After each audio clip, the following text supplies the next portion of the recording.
জমিতে কেটে রাখা গরিব কৃষাণীর পাকা ধানের সঙ্গে এক কেমন শত্রুতা। এনজিও থেকে ঋণ নিয়ে চাষ করা 12 বিঘা জমির পাকা ধান ঘরে তোলার আগ মুহূর্তে জ্বালিয়ে দিল দুর্বৃত্তরা। যেন ধান নয়, রাতের আধারে পেট্রোল ঢেলে জ্যান্ত পুড়ে মারা হয়েছে কৃষক পরিবারকে। ধূলিসাৎ করে দেওয়া হয়েছে তাদের স্বপ্ন।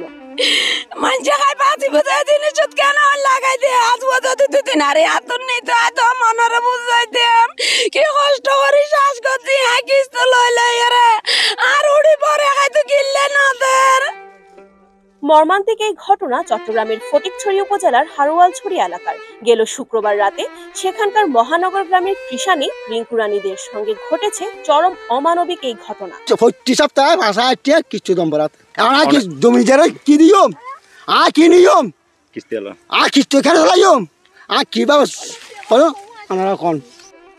হতদরিদ্র এই কৃষাণী জানান, বিভিন্ন বেসরকারি উন্নয়ন সংস্থা থেকে 3 লাখ টাকা ঋণ নিয়ে 12 বিঘা জমিতে আমন ধানের বর্গা চাষ করেছিলেন। ধানের ফলনও হয়েছিল বেশ।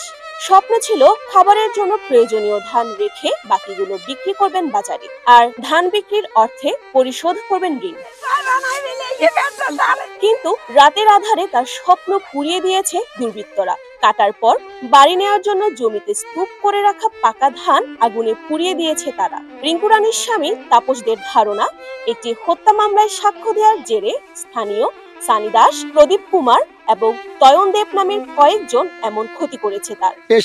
সানি যে বাবু পাতিয়ে পেট্রোল দিয়ে লাগাই দিয়ে আগুন গান শত্রুতা করিয়ে তারা এই শত্রুতা করি আর কতন করুন আর কই কতন গাছ গাছ কাটি দেয় সামনে চাইয়েরা আর 12খানি জমিনুর ধান পুরি দিয়ে লাইটোর 3টা বাজে। এই ঘটনায় ভেঙে পড়েছে ওই কৃষক পরিবার। তার সর্বস্ব দিয়ে চাষ করা পাকা ধান পোড়ানোর সঙ্গে জড়িতদের চিহ্নিত করে দৃষ্টান্তমূলক শাস্তির দাবি স্থানীয়দের। চট্টগ্রামের ফটিকছড়ি থেকে মোহাম্মদ নাসির উদ্দিনের পাঠানো তথ্যচিত্রে শাওরিন তাবাসসুম শিফা, কালের কণ্ঠ। আগুন লাগাই দিয়ে